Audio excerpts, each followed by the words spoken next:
I don't think he needs much of an introduction. He's the organizer, bringing everybody together, looking into cooperation and collaboration for the future development. So then when he will talk about nature product driven drug discovery from IIIN. Morning, so good morning everybody. I feel privileged to give this talk. Welcome Professor Ranjit Raj Chaudhary. It's a pleasure to speak before you. Dr. Handa, Dr. Kazi, distinguished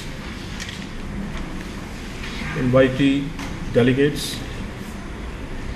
So before I come to my presentation, because a lot of students are there and I would like to just briefly address them for a couple of minutes there.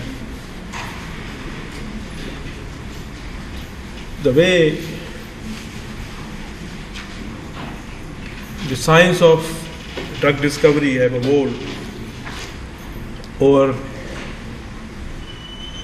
hundreds of years,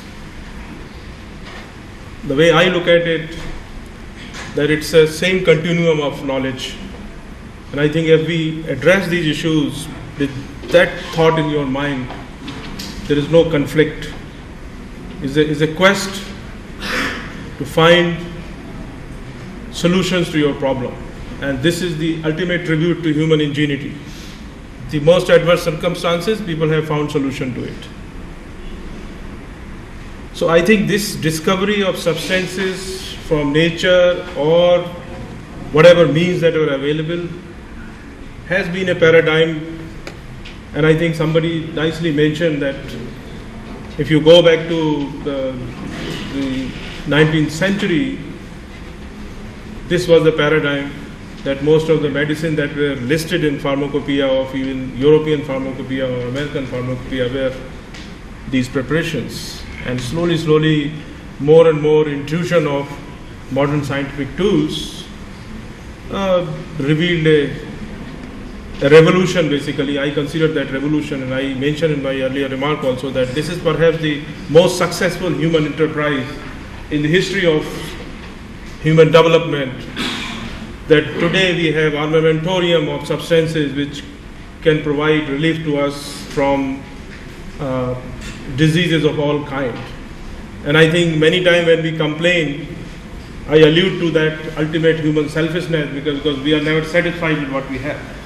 I think what we have achieved in the last 100 years or even 50 years is a remarkable progress in modern science.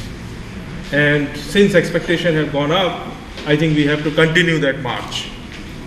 So there is no confusion on that side. So I consider me as much as a student of Ayurveda as a student of chemistry. So I think I have no confusion on that counts.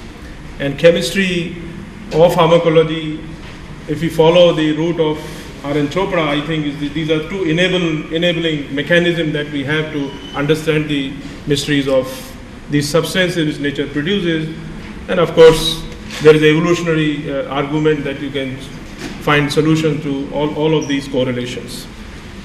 With this, what I will do today is that give you a brief snapshot of what is our perspective of integrating the ideas, approaches from Ayurveda or other traditional system of medicine or medicinal plant, and how do we fuse them with modern tools of chemistry and pharmacology. And particularly when we look at the discovery paradigm, today it is broken for the last 40-45 years by the self-inflicted wounds that we did to ourselves. I just don't have time to that, but I think we created an ecosystem where large area of discovery and development expertise were slowly vanished. And today we find in a situation that we can't bring all these pieces together.